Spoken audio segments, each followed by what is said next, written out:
There's a torn photo on my fridge door, Thanksgiving, maybe 10 years ago. Half of it is missing, ripped clean down the middle. The half that's left shows my son, his wife, their children, smiling. The half with me in it, gone. Next to it sits a paper plate, crusted cranberry sauce dried at the edge.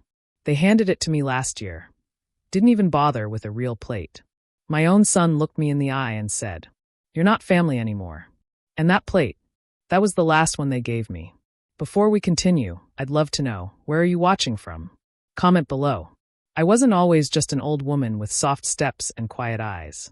There was a time my hands knew every curve of this house, from the sun-warmed porch rails to the worn edge of the kitchen counter, where I'd leaned while feeding hungry mouths and listening to stories about schoolyard fights and lost mittens. I'm 78 now. My knees don't bend the way they used to, and sometimes I forget why I opened the refrigerator. But back then, back when the air was filled with my husband's laughter and the smell of cornbread rising in the oven, I was the center of this home. My name is Marlene. I've lived in this house since 1969. We bought it with a loan from a local bank and dreams stitched from my husband's overtime pay and my sewing gigs. The windows rattled in the wind, and the basement always smelled like wet newspaper, but it was ours. Ours. And when my Harold passed 15 years ago this winter, I thought the house might fall apart without his weight in it. But I stayed, because somehow staying made me feel closer to him. I kept his tools hung neatly on the pegboard in the garage. I sat in his recliner during thunder. I still sometimes talked to him, especially when I couldn't sleep. My son, Daniel, was our only child. Came into the world with a full head of hair and lungs that made the nurses laugh. I raised him with casseroles and bedtime songs and every ounce of strength I had. He was kind as a boy. Helped me carry groceries, stayed up late doing homework at the kitchen table. When he got married, I cried in the back row of the church, too proud to let him see. His wife, Julie, was polite enough at first, though she always called me your mother to Daniel, never mom or ma. That was fine. Not everyone takes to closeness right away. Years passed. They had children, 2 beautiful kids. I sent knitted socks in the winter, always remembered birthdays. Sometimes they'd visit, sometimes not.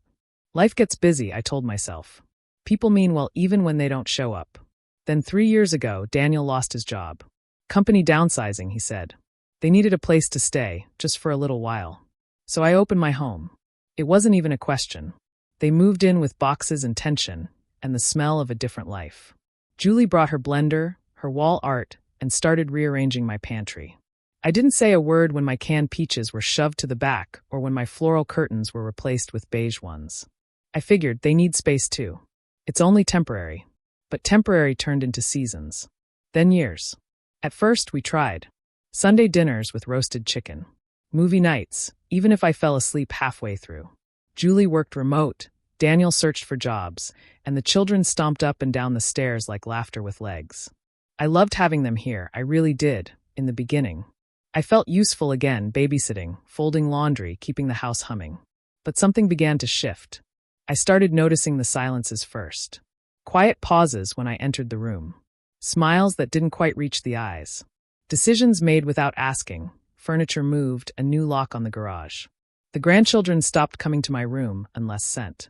Julie sighed when I offered to help. Daniel avoided long conversations. Still, I held on.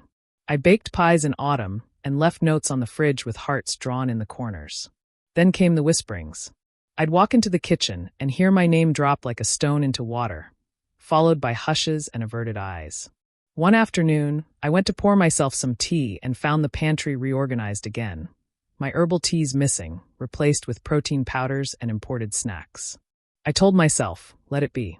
You're just old-fashioned. They're doing things their way. But when I looked at my reflection in the kitchen window that night, worn housecoat, tired eyes, I hardly recognized the woman standing there. I thought I was making space. I thought I was being gracious. Turns out I was disappearing, one kindness at a time. They never shouted. They never pushed. But little by little, I was moved to the edges. Until one day, there was no room left for me at all. It never happened all at once. There was no single day where they sat me down and said, "You don't belong here anymore." No dramatic moment, no raised voices. Just absence. A kind of thinning, like fog pulling away from a field until you realize nothing's left but cold air. It started with the chairs. There used to be 5 around the dinner table. Then one night, I came out to eat and found only 4. Mine was missing. When I asked, Julie said they were rearranging for space. That I could bring over the stool from the laundry room if I needed. So I did. I sat on that backless, wobbly thing while they talked over me, about school pickups, new kitchen gadgets, and Daniel's networking events. Not once did they ask about my day. They stopped making enough food for everyone too. We thought you'd already eaten, Julie said, pushing a near-empty casserole dish toward me, bits of crusted cheese clinging to the edges. So I began fixing my own meals. Early. Quietly. At first, I still tried. I left muffins out on the counter, folded the children's clothes into neat little piles, added small notes inside their lunchboxes with cartoon hearts. But the muffins sat untouched. The clothes were refolded, and the notes, I found them later in the trash. My name changed too. I wasn't Grandma anymore. Not out loud. Not unless they needed something. I became her in conversations. She said, "Or can you check with her?" Like I was some piece of furniture that occasionally made sounds. And then came the whispers. Sometimes I'd step into a room, and they'd stop talking mid-sentence. Julie once flinched when she saw me standing by the hallway, as if I'd caught her in something. There were glances too, sideways, impatient. Daniel once looked up from his laptop and said, without looking at me, "You should get some rest, Ma. You're always around. Always around. Like clutter." I started walking more, around the block, mostly. My knees didn't like it, but the wind did. It reminded me I still took up space in the world. One morning, I found the garage door opener missing from its hook. When I asked Daniel, he said they'd changed it for safety. I wasn't given the new one. I suppose they didn't want me driving anymore. That same week, Julie told the children to leave Grandma alone. She needs peace. They listened well. Too well. They stopped peeking into my room. Stopped asking me to braid their hair or read bedtime stories. My room became a waiting room. A place where old blankets lived and the TV played static-filled reruns. I'd watch from my armchair while their life continued. Laughter down the hall, dishes clinking in the sink, and the occasional slam of a door that wasn't meant for me. Once I tried baking a pie, apple, Harold's favorite, and brought it to the table. Julie smiled with her mouth only. "Oh, thanks," she said, then placed it on the far end of the counter. They never touched it. Days later, I found it in the trash, the crust still golden. I don't think they hated me. Hate would have been warmer in some ways. At least it notices you. No, this was colder than hate. It was indifference. Quiet, practiced, polite indifference. They made decisions without me, repainted the guest room, moved the family photos into storage. One morning, I found my wedding picture in a box in the garage, wedged between old board games and a broken toaster. When I held it in my hands, dust clinging to the glass, I remembered the day it was taken, my veil crooked, Harold's tie slightly off-center, both of us grinning like fools. That photo had sat on the mantel for decades. Now it sat among things they no longer needed. One evening, I overheard Daniel and Julie talking in the kitchen. "She's always here," Julie whispered. "Like hovering." "She's lonely," Daniel replied. "Well, it's hard to live like this. Maybe if she had somewhere else to go." I backed away before I could hear the rest. But the meaning landed, like frost across my chest. Maybe if she had somewhere else to go. The next morning, I found my Social Security letter opened on the table. I hadn't left it there. My bank statements too, poked into and placed back carelessly. I said nothing. What would I say? Every small moment was dismissible. Every hurt too tiny to defend. But I felt it. I felt it when Julie gave my seat to a guest without asking. When Daniel laughed louder at everyone but me. When my own house started to echo like a place I'd rented. Not one I'd built with love and linoleum and 1,000 birthday candles.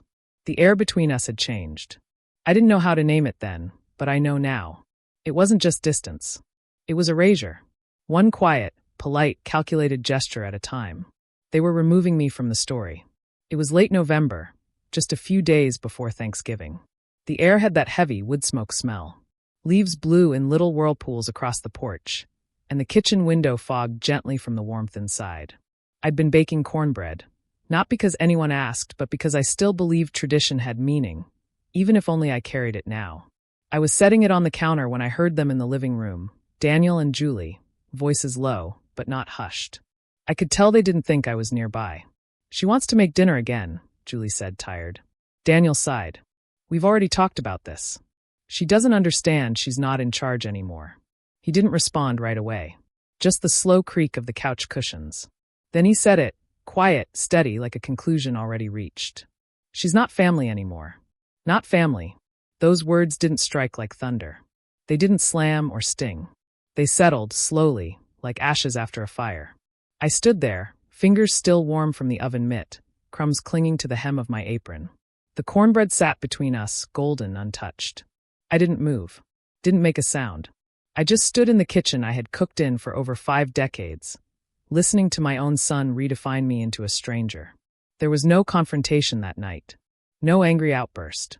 I simply turned, walked down the hall to my room, and closed the door as gently as someone closing the last page of a cherished book. Inside, I sat on the edge of the bed and folded my hands in my lap. My wedding photo leaned against the lamp.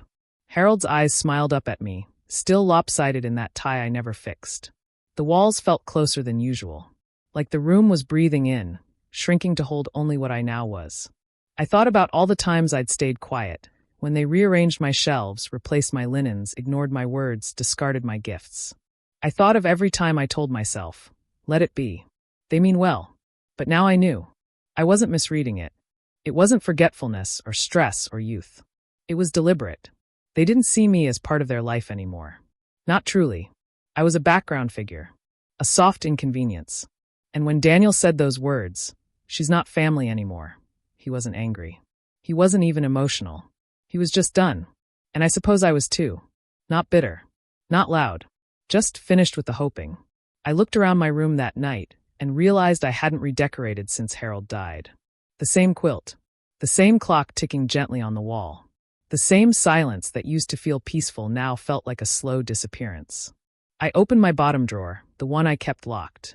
Inside was a small metal box, green with silver corners, rust kissing its edges.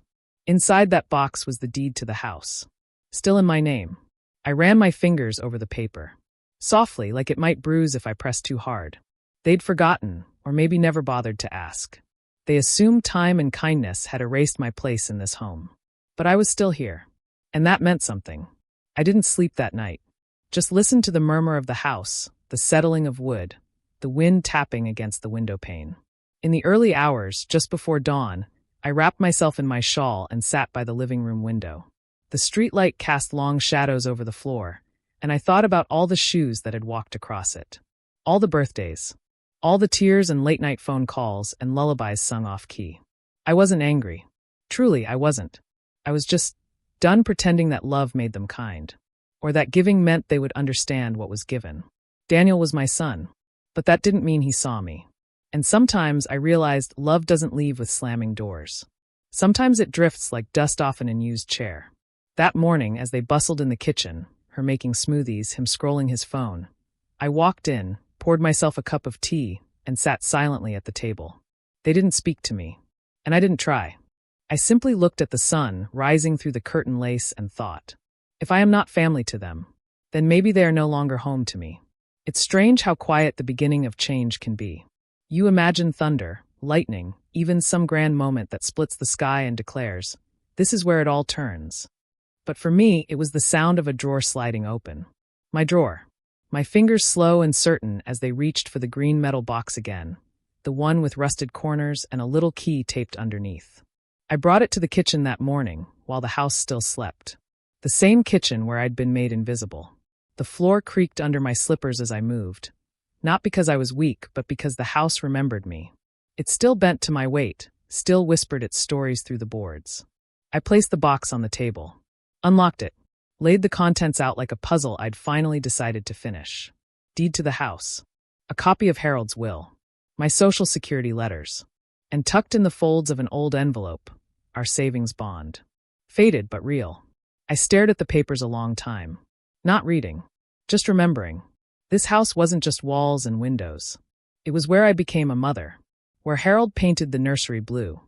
Even though we didn't know if we were having a boy or a girl. He said it didn't matter. Sky's the same color no matter who looks up at it. It was where I burned my first pie, danced barefoot on the porch after a storm, nursed Daniel through measles with wet cloths and prayer. Every inch of this house held my fingerprints. My laughter. My sacrifices. And yet, they had made me a guest. No more. Not out of anger. Not revenge. Just something deeper. Older. A quiet remembering of who I am. I dressed carefully that morning. Simple cardigan. Neat slacks. Pulled my hair back the way Harold liked. Soft twist at the nape of my neck. I walked down to the library first.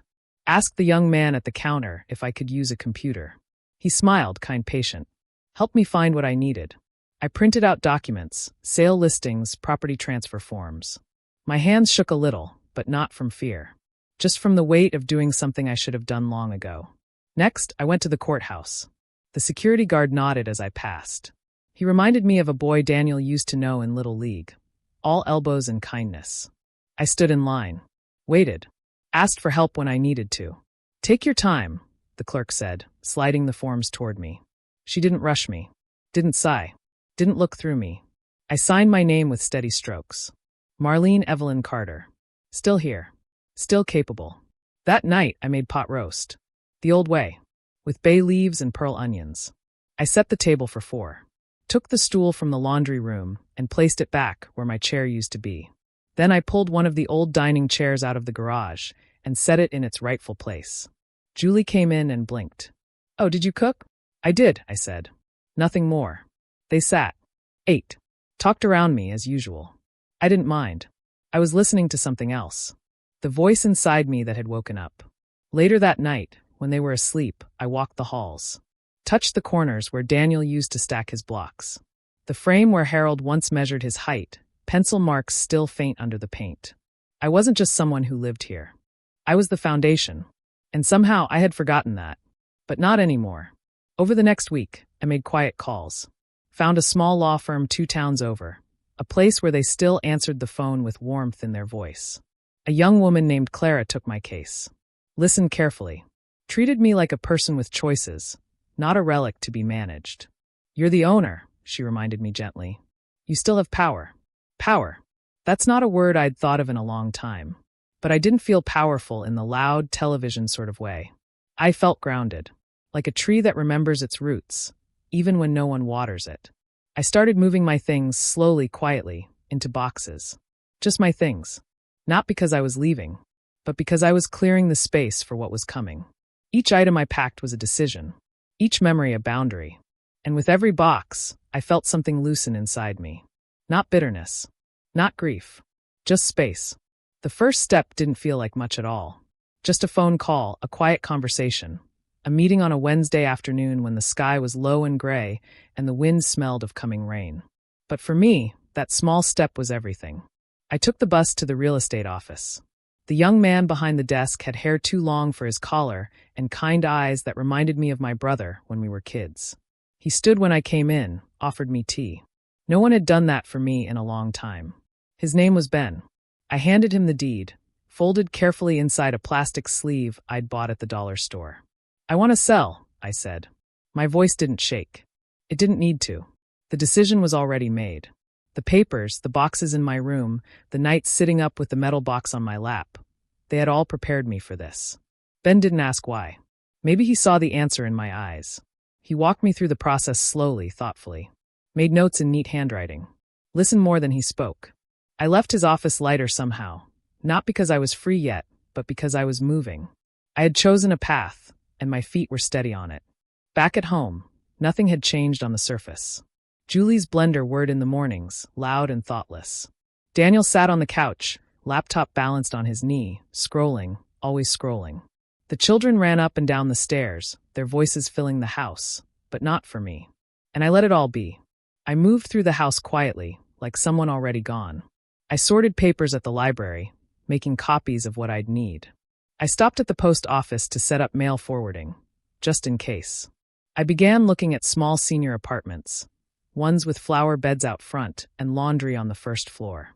All without a word to them. Not because I wanted to be cruel, but because they had taught me how invisible I was. They didn't notice when I stopped leaving dinner on the table.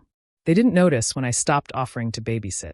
They didn't notice the small stack of boxes growing in my room. Books, photo albums, the Afghan my mother made when I was a girl. And I realized something then. All these years, I had believed my place in their lives was earned through service. Through giving. Through being needed. But they didn't see the giving. They only saw what they could take. So I stopped giving. Not out of anger, I felt none. Only clarity. One afternoon, I sat on the porch and watched the mailman come up the walk. He handed me an envelope, thick, official, from the real estate office.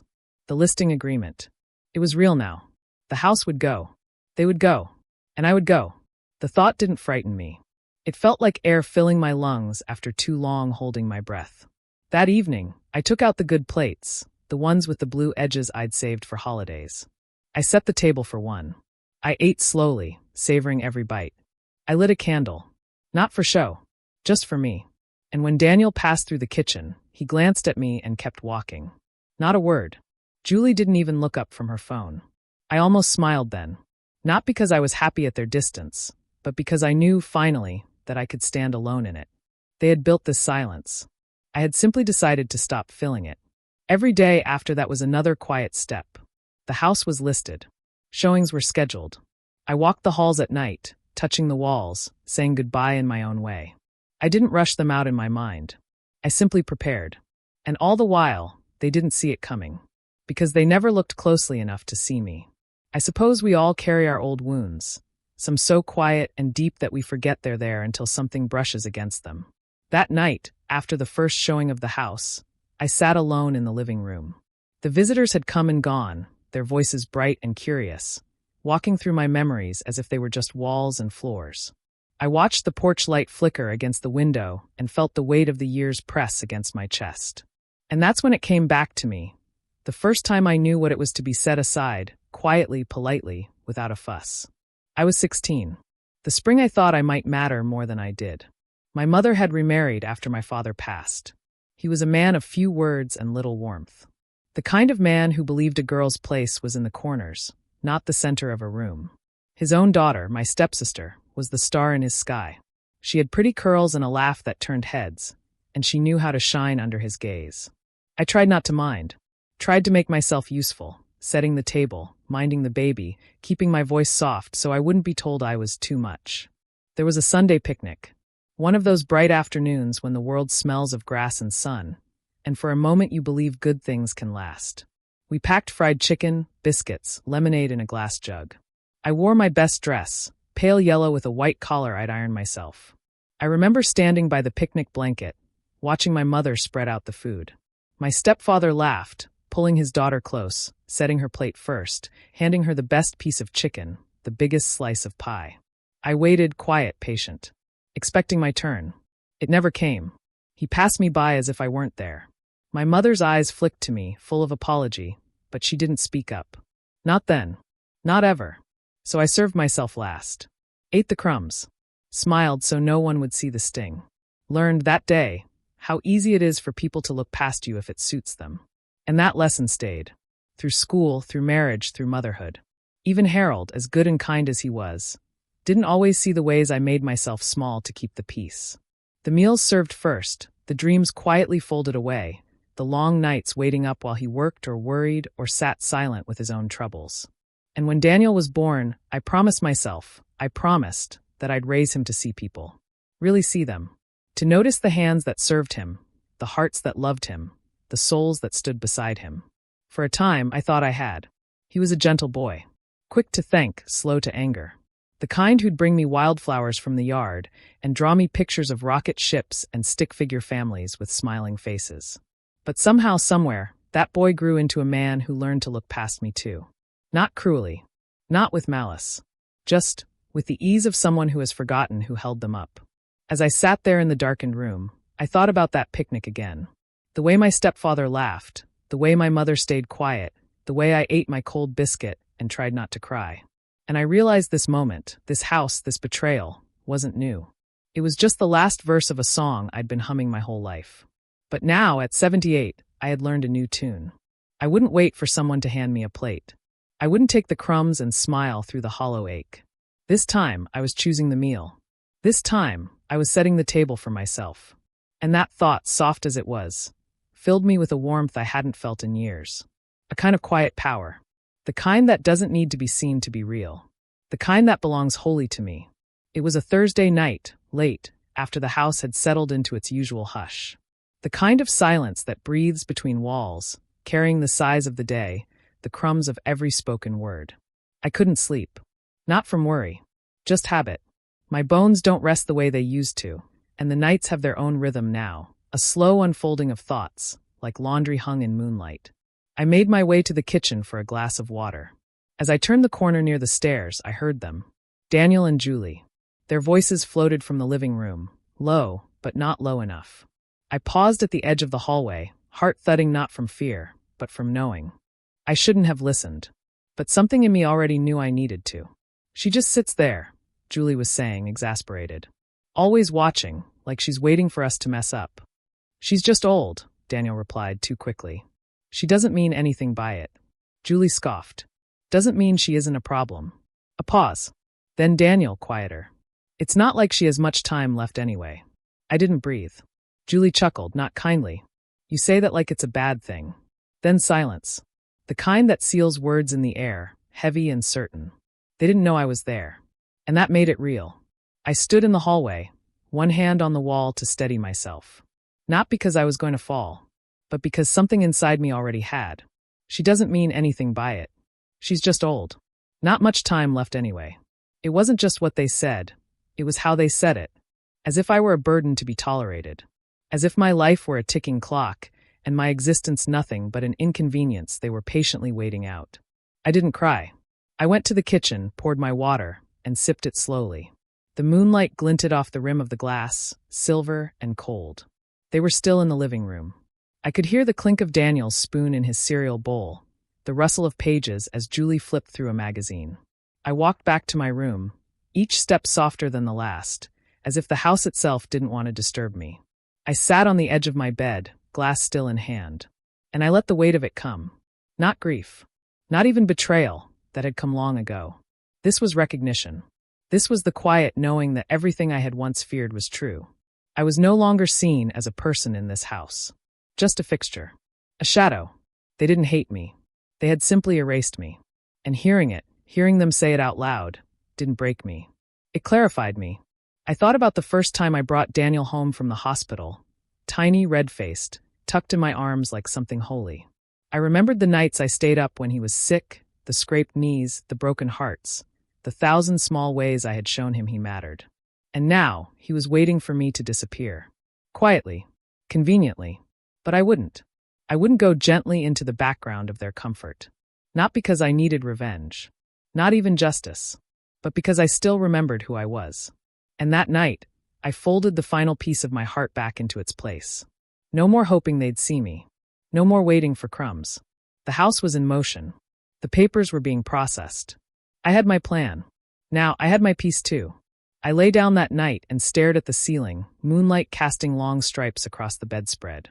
Let them laugh. Let them plan. I had already begun to leave. Not with boxes or keys or farewells, but with a kind of dignity they could never take from me. Because what they didn't know was that I had already sold the house they were living in. And they didn't even see it coming. The next morning, I didn't move any faster than usual.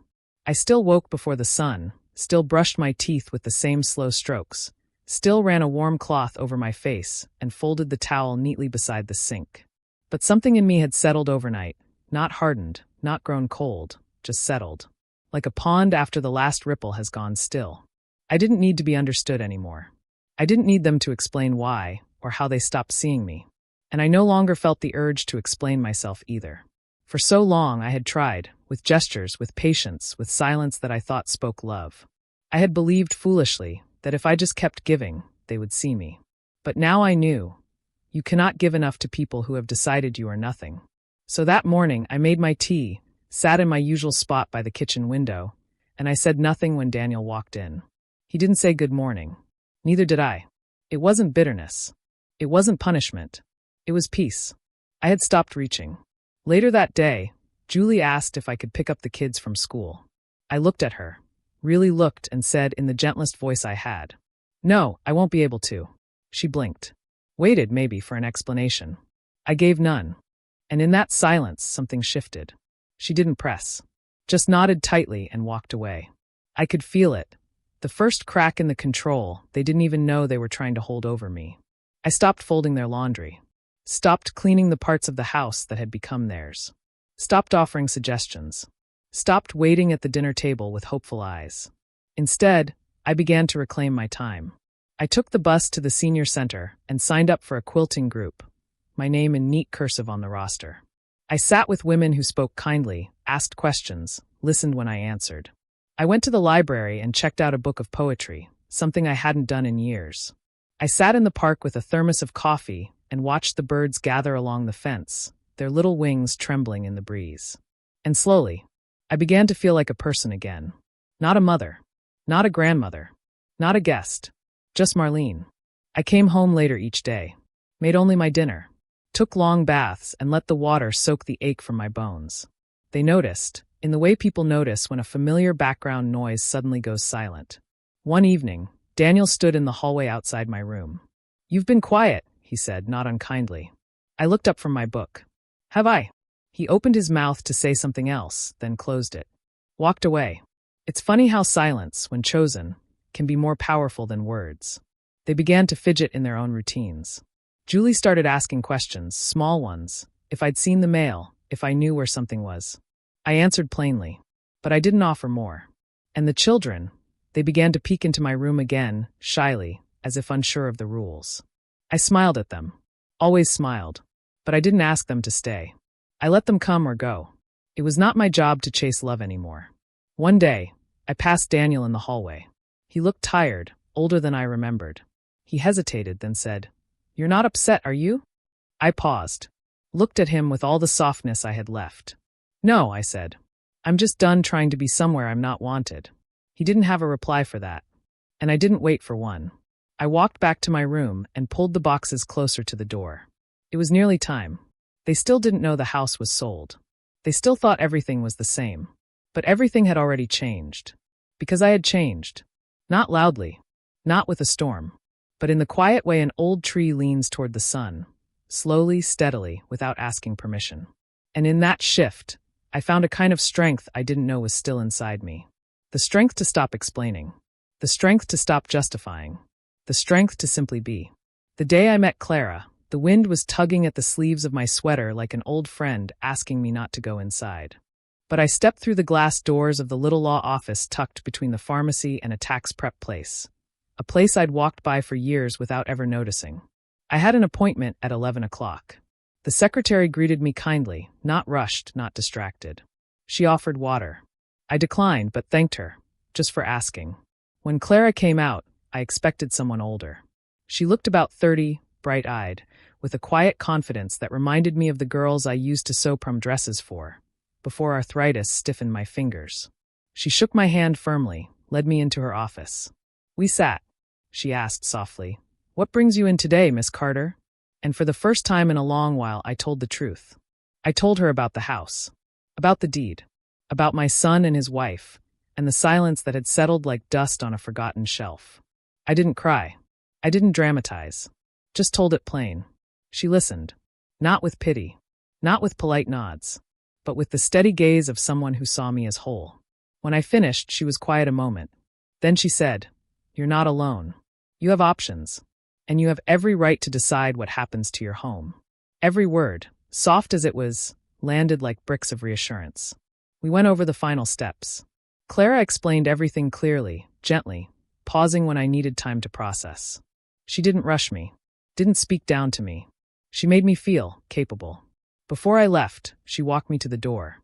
And as I stepped out into the cold afternoon light, she said, "You did the right thing, Marlene. You're standing up for yourself, even if it's quiet. That's strength." I nodded, tears pricking at the corners of my eyes, not from sadness, but from something else. Something I hadn't felt in a long time. Seen. Validated. The kind of feeling that blooms slowly, like crocuses after snow. On the way home, I stopped at the small cafe near the bus stop. I bought myself a slice of cherry pie and a cup of black coffee. Sat by the window and watched people move through the world like water. Some rushing, some drifting. I didn't hurry. For once, I took my time. I pulled the little envelope from my purse, the one Clara had given me, with the final documents all in order. The house sale was nearly complete. 30 days and everything would change. But what struck me more than anything was how little fear I felt. No panic. No guilt. Only clarity. Because now I had an ally. Someone who had reminded me of the one thing I had almost let them take. My dignity. That night, I took out my old sewing box. I hadn't touched it in years. The threads had faded, the needles rusted at the tips. But tucked beneath the fabric scraps was a half-finished quilt I had started for myself after Harold passed. Back then, I had stopped midway, thinking there wasn't a point. Thinking who needs comfort when there's no one left to wrap it around. But now I understood. Sometimes we make things for ourselves. To honor the pieces that were ignored. To stitch our own names back into the story. So I spread it across my lap and began again. Slow, careful stitches. Each one a quiet return to myself. Have you ever found strength in moments of silence? Let me know. It was a Tuesday morning when the letter arrived. The official one. Plain envelope. No frills. Just ink on paper and a date circled in red. 30 days. That was all. I placed it in the center of the kitchen table, where Julie usually dropped her sunglasses and Daniel left his keys. I didn't tape it to the fridge or hand it to them. I just set it there, quiet, still, and went about making my tea. It wasn't long before Julie found it. I heard her heels pause against the tile, the rustle of paper as she picked it up. A beat of silence. Then another. And then, her voice tight, confused. Daniel. He came quickly, coffee mug still steaming in his hand. I didn't turn around. I stirred my tea with steady motions, breathing in the scent of lemon balm. What is this? She asked him, though she already knew. Daniel read it. I could hear his breathing change. Then, the sharp scrape of a chair pulled out from the table. Mom. His voice cracked slightly, still disbelieving. You sold the house? I turned slowly. Met his eyes. Held them, not cruelly, just clearly. Yes. His mouth opened, then shut.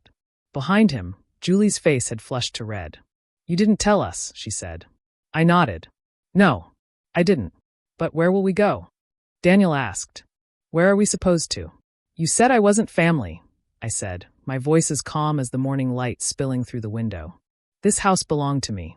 It always did. I gave you space when you needed it. You decided I no longer mattered. So I decided what mattered to me. He looked stunned. Childlike, almost. As if I'd taken away something he never imagined he could lose. Julie started pacing. We need time. This can't be legal. You can't just. I can, I said gently. And I did. The papers are signed. The sale closes soon. You have 30 days. Silence fell over the room like fresh snow. They didn't scream. They didn't beg.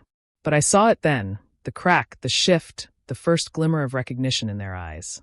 They had mistaken my silence for weakness. They had mistaken my kindness for permission. And now they were seeing the cost of that mistake. Daniel sat down, rubbing his forehead. Why didn't you talk to me? I tried, I said softly. For years. In dinners left uneaten. In questions ignored. In photos packed away without asking. I talked in every language I had. You just stopped listening. Julie left the room. Daniel stayed. He stared at his hands like he didn't recognize them. I didn't mean to hurt you, he said. I believed him. But meaning doesn't mend what's already undone. That week, they started cleaning. Boxes appeared where clutter had been. Shelves were cleared, corners swept, closets opened for the first time in years. They asked small questions now about dates, about logistics. I answered, but only what was necessary. No more offering. No more explaining. I had given them the most generous thing I had. My home, my trust, my presence. And now I was taking back what was mine. They moved through the days like people walking through a dream. Stunned, slow, uncertain of the edges of their world. Julie made dinner twice that week. Daniel tried to fix the squeaky door to my room. Small gestures. Too late. The children sensed something too. The youngest slipped into my room one evening, crawled up beside me on the bed, and rested her head on my shoulder. You're leaving? She asked. I am, I said softly. But I'll still be me. And you'll still be you. Love doesn't disappear. She nodded like she understood, better than the adults ever had. I held her hand. The days passed like that. A strange quiet stretched thin between us. They never apologized, not fully. But I saw it, in their eyes, their slower steps, their sudden awareness of what they'd lost. Not the house. Me. They had forgotten I was more than wallpaper. And by the time they remembered, I was already gone in all the ways that counted. The sale closed the following week. I signed the final papers with Clara at my side. She smiled as she slid the documents into a folder. You did this with more grace than most people manage in a lifetime. I smiled back. Grace is all I had left to give. When I walked out of that office, the sky was clear. The kind of blue Harold always called deep summer sky, even in spring. And I knew, not just believed, but knew, that I hadn't lost anything worth keeping. Because what I kept now was myself. The morning I left, the house was quiet. Not the old, comforting quiet I'd once known. The hush of early coffee and Harold's footsteps, but a heavier silence. The kind that comes when something sacred has already been broken. My suitcase stood by the door. Modest, brown, wheels a little squeaky, filled only with what I chose to carry forward. No clutter. No guilt. Just what mattered. Daniel was sitting on the bottom step of the staircase. Julie stood in the kitchen, arms folded, eyes downcast. The children weren't there. Maybe they thought it was better that way. I didn't mind. I looked around one last time, not with longing, but acknowledgement. This was the house where I had become a woman, a wife, a mother. It had been filled with birthdays, grief, burnt pies, first steps, sleepless nights. It had held my hopes, my heartbreaks. And now it would belong to someone else. I turned toward the door when Daniel spoke, voice low, tentative. "Mom." I stopped but didn't turn. "Can we talk?" he asked. I turned slowly, met his eyes. He looked older now. Not by age, but by weight. A weight he had helped create. "I guess we can," I said. He stood, walked over, hands in his pockets. I didn't think it would come to this. I tilted my head. "What did you think it would come to, Daniel?" He sighed. "I don't know. I thought you'd always be here." I nodded. "I would have been, if it had still felt like home." He swallowed. "You blindsided us." "No," I said gently. "You stopped seeing me. Long before the papers were signed." Julie came forward then, eyes tight with something I couldn't name. Anger, guilt, maybe both. "This was cruel," she said. "No," I replied calmly. "What was cruel was handing me a paper plate at Thanksgiving while you carved turkey on porcelain. What was cruel was whispering in rooms I paid to heat. What was cruel was forgetting I existed, until I made a decision you couldn't ignore." Her lips parted, but no words came. Daniel stepped forward. "We didn't mean." "I know," I interrupted softly. "You didn't mean harm. That's the problem. It was never deliberate. It was just easy. Easy to treat me like background. Easy to take and never look back." I reached for my suitcase, the weight of it light in my hand. "I don't hate you," I added. "But I've finally remembered how to love myself again." They both stood there, unmoving, shadows against the walls of a life they thought would never shift. At the door, I paused one last time. "I raised a good man once," I said. "I hope you find him again." And then I stepped outside. The air met me with a soft breeze, cool and honest. A neighbor's dog barked in the distance. The mail truck rumbled down the street. Life continued, the world not ending, just beginning anew. I didn't cry. I didn't flinch. I walked toward the car Clara had arranged to pick me up, suitcase rolling behind me like a quiet exclamation point at the end of a long, unfinished sentence. As I turned the corner, I looked back once. Just once. And saw the house. No longer mine. And I felt nothing but peace. Because in that moment I knew. I hadn't walked away from them. I had walked back to myself. The apartment was nothing grand. Just a one-bedroom with beige walls and creaky floors. The windows faced east, so the mornings filled the space with a slow, honey-colored light. And for the first time in years, every inch of it belonged to me. No shared spaces. No muffled voices behind closed doors. No one rearranging my life without asking. Just me. And the quiet. I moved in on a Wednesday. The building manager, a kind woman with silver braids and laugh lines, helped carry up my suitcase. She gave me a paper with the Wi-Fi code and pointed out the laundry room and mailbox. "Need anything, you let me know," she said with a wink. "We look after each other here." After she left, I stood in the middle of the living room, surrounded by a few boxes and a folding chair. And I breathed. Not just in and out, but fully, deeply. The kind of breath you take when no one is watching, when the world isn't pressing in from all sides. That night, I didn't unpack everything. Just the quilt. The one I had started for myself all those years ago and finished during my quiet reclamation. I spread it over the bed and lay down under it. Alone. But not lonely. Because there's a difference. Lonely is what I felt in my own house, surrounded by people who didn't see me. This was solitude. Chosen. Cherished. Clean. The next morning, I walked to the corner cafe. Ordered a plain coffee and a toasted bagel. Sat near the window, watching the street come alive. Students heading to class, a man sweeping his storefront, a child tugging at her mother's coat sleeve. Nobody knew me there. And somehow that felt like freedom. I joined a book club at the senior center. The ladies were kind. One of them, Joan, wore bright red glasses and told stories with her hands. Another, Miss Hattie, baked lemon cookies that melted on the tongue. We talked about poetry and old movies and the strange beauty of growing older. One afternoon, as we sat under a tree in the park after our meeting, Joan turned to me and said, "You've got that peaceful look, like someone who's come through something and found her feet again." I smiled. I suppose I have. And it was true. I hadn't just left a house. I had left the weight of years where I was the last to eat, the first to forgive, the quiet presence always assumed but never acknowledged. Here, in this little apartment, I made choices just for me. I hung my own curtains, soft lilac. Harold would have liked them. I bought a small plant for the windowsill, a jade with thick, waxy leaves. The lady at the nursery said they were hard to kill.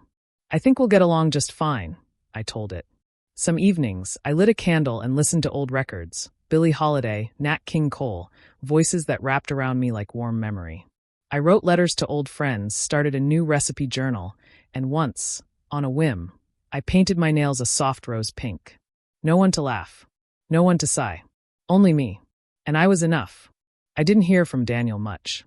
He sent one message, an email, short and uncertain. "I hope you're okay," it read. "The kids miss you. I miss you." I didn't reply right away. Not out of spite, but because I had learned that silence isn't always an absence. Sometimes it's space. Space to think, to heal, to choose what comes next. When I finally did write back, I kept it simple. "I'm doing well. I hope you are too. Maybe one day we'll talk, when there's room for truth." I didn't hear back after that. Not yet. But I didn't wait. Because I wasn't living for someone else's pace anymore. I was living for mine. There's a bench in the little courtyard behind the building. I sit there often, cup of tea in hand, wrapped in a shawl I knitted last spring. Birds come and go. The breeze carries the scent of jasmine from the neighbor's balcony, and the sun moves across the bricks like a promise. I sit. I breathe. I exist. Not quietly, not loudly, but fully. And in this small life, this second chapter, tucked away from the noise, I have found something I never thought I would. Peace that doesn't ask for permission. It's a strange thing, isn't it? How long we can live without realizing we've been slowly disappearing. Not all at once. Not loudly. Just little by little, until the mirror no longer holds your name, and the people you've loved the hardest don't even notice the space you leave behind. But now, I see it all. Not with bitterness. I have no room for that. Only with clarity. I see the ways I bent myself to keep others comfortable. The meals served. The kindness offered. The silence swallowed. And I see now I was never small. I only lived like I was, so others wouldn't feel the weight of my worth. Now, in this quieter life, no big house, no crowded table, I have found something softer. Stronger. I found myself again. And the truth? It was never about the house. It was about the space I was no longer willing to surrender. Because family isn't just blood. It's who sits with you when the room grows quiet. It's who sees you when you're no longer serving. If you've been made to feel invisible, if you've been told, in words or in silence, that you are no longer family, I want you to hear this. You are not forgotten. You are not useless. You are not too late to begin again. Your worth doesn't depend on their understanding. It never did. If you've ever felt unseen or forgotten, remember, your story still matters. Share it in the comments. I'd love to hear from you.